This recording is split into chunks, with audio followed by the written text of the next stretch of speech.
Sir, जब Madras high court का आदेश आया, उस आदेश को लेकर क्या किसी बैंक में आप मिले?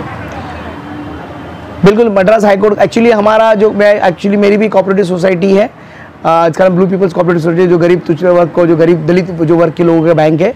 तो हमारा भी अकाउंट है और हमारे कुछ ब्रांचेस है पूरे स्टेट में।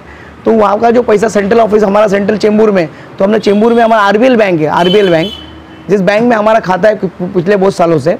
तो अभी जनवरी के बाद उन्होंने जैसे जो इम्प्लीमेंटेशन हुआ है, उन्होंने टीडीएस काटना चालू कर दिया। तो उस बारे में मैंने हाईकोर्ट का ऑर्डर में उनके ब्रांच मैनेजर जो है अजय पांडे, उनको दिया।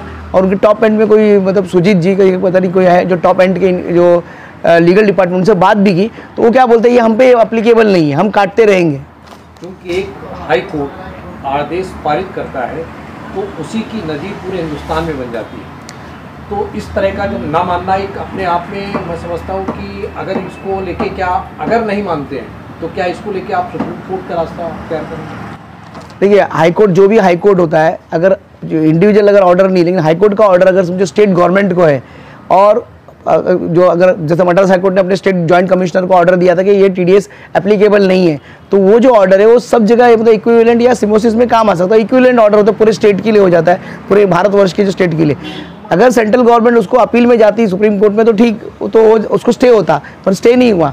तो ये जो बैंक, जितनी बैंक है वो कलेक्शन करके ना, वो एक मतलब भर भी नहीं रही है टैक्स, टीडीएस काट रही है, लेकिन टीडीएस काटने के बाद भी वो मतलब इनकम टैक्स डिपार्टमेंट को भर ले रही है, वो पूल अकाउंट में जमा कर रही है। मतलब पूल अकाउंट में हम जमा करते हैं और बाद में हम भरेंगे, मतलब सरकार को भी इसका पैसा नहीं जा रहा। अपन तो जैसे टीडीएस काटा तो 2 दिन का T+2 डे होता है, जाना चाहिए, तो वैसा नहीं हो रहा है। इन लोगों ने पूरा पैसा मतलब इकट्ठा करके उन बैंक के यूज़ कर रही है, जो बड़ी बैंक है पूरे, जो इसका जो ब्रांचेस पूरे इंडिया भर में, वो सब यूज़ कर रही है ऐसा टीडीएस का अमाउंट। जिस तरह से 2 तरीके से आप बता रहे हैं काटा जा रहा है, मद्रास हाईकोर्ट का आदेश भी नहीं माना, उससे नुकसान केवल आपको ही पड़ रहा है या कंज्यूमर को भी नीचे तक जाता है? नुकसान किस किस को? देखो, ये जो टीडीएस कट रहा है वो कंज्यूमर को नहीं जा रहा, लेकिन जो हमारे सभासद है, ये शेयर होल्डर्स है, अगर उसमें 2% हमारी सोसाइटीज़ के लिए बहुत बड़ी बात होती है। 2% अगर वो टीडीएस कट जाता है, बल्कि हम लोग मतलब कि टीडीएस मतलब क्या, इनकम, हमारा इनकम नहीं है। जितनी कोऑपरेटिव सोसाइटीज़ है कम नफ़ा, नो लॉस नो प्रॉफिट में काम करती है, क्योंकि सभासदों को मदद करनी होती है, छोटे छोटे इन्वेस्टर्स को देना होता है, लोन पार्टीज़ को देना पड़ता है।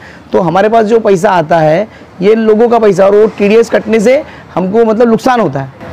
सरकार से क्या अपेक्षा, क्या अपील, और मद्रास हाईकोर्ट के आदेश के अनुसार आप क्या करना चाहेंगे? तो सरकार से ये अपील है, स्टेट गवर्नमेंट और सेंट्रल गवर्नमेंट और जितने भी स्टेट गवर्नमेंट्स हैं उनसे ये अपील है, उनके जो जॉइंट कमिश्नर जो इनकम टैक्स है, जब जाके स्टेट इनकम टैक्स डिपार्टमेंट है या सेंट्रल इनकम टैक्स डिपार्टमेंट, उनको ये बोलना है कि हम कोऑपरेटिव सोसाइटीज़ एक छोटे बैंक में आते हैं, क्योंकि बैंकों को, कोऑपरेटिव बैंक्स और कमर्शियल बैंक को टीडीएस नहीं रखा उन्होंने, तो हम पे क्यों, हम भी माइक्रो फाइनेंस लेवल पे हम ऐसे मतलब कि छोटे छोटे लोगों को, ऐसा वर्ग जो गरीब वर्ग है जिसका केवाईसी नहीं होता, ऐसे लोगों को हम हेल्प करते हैं, उनको उनका तो सेविंग का बढ़ावा देते हैं, उनको मतलब आगे फ्यूचर के लिए उनके पैसे कैसे बचत हो। प्लस उनको जो कोई बैंक लोन नहीं देती, छोटे छोटे लोन, माइक्रो लोन, भाजी वाले, मच्छी वाले, दूध वाले, ऐसे लोगों को, पान वाले, ऐसे लोगों को जो कोई लोन नहीं देता, वैसे लोग हम लोन देते हैं उनको, ऐसे गरीब लोगों को अपलिफ्ट करने की कोशिश करते हैं।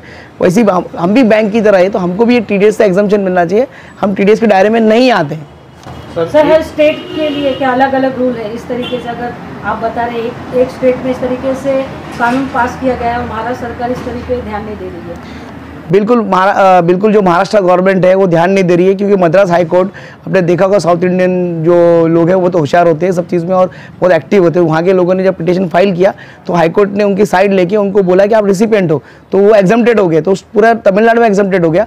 लेकिन महाराष्ट्र में जो कोऑपरेटिव का गढ़ माना जाता है, यहाँ पर के जो बड़े बड़े जो मिनिस्टर्स है सोए हुए, कोऑपरेटिव मिनिस्टर सोया हुआ है, उसने अब तक उसकी दखल भी नहीं ली। बल्कि मेरा बोलना है कि उसकी दखल लेके यहाँ पर भी इम्प्लीमेंट होना ही चाहिए। देखो, आरबीएल ब्रांच के कॉर्पोरेट ऑफिस में जाने के लिए छोड़ते नहीं है बिना, ऊपर से यहाँ के जो बीएम है वो हमको लेके जाने को तैयार नहीं है। वो बोल रहा है जो भी आप मेल करो। तो अगर ये जो आरबीएल बैंक हमसे ये चाह रहे हैं कि आप हमको जो काट रहे उसकी वजह प्रॉपर दे, और हम उसको लेके हम हाईकोर्ट जाएंगे।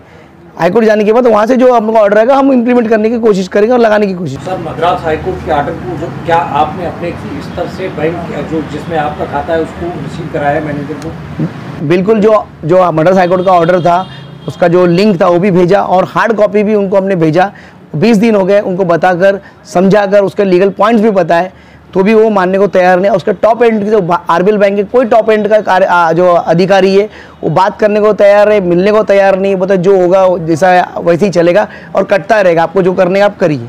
कोई लिखित जवाब उन्होंने दिया आपके बात? लिखित जवाब मैं मांग रहा हूँ, पिछले 15 दिन से कि लिखित जवाब मांग रहा हूँ कि आप मुझे लिखित जवाब दोगे तो हम हाईकोर्ट का दरवाजा ठकठकाएंगे या तो फिर मोर्चा आंदोलन करेंगे, क्योंकि ये हमारे कोऑपरेटिव सोसाइटीज़ पे और जो गरीब तबके के लोग हैं जिनके लिए बैंक बहुत बड़ा मतलब बहुत यूज़फुल काम करती है, उनके काम आती है, उनका मतलब उस पर अत्याचार और अन्याय है।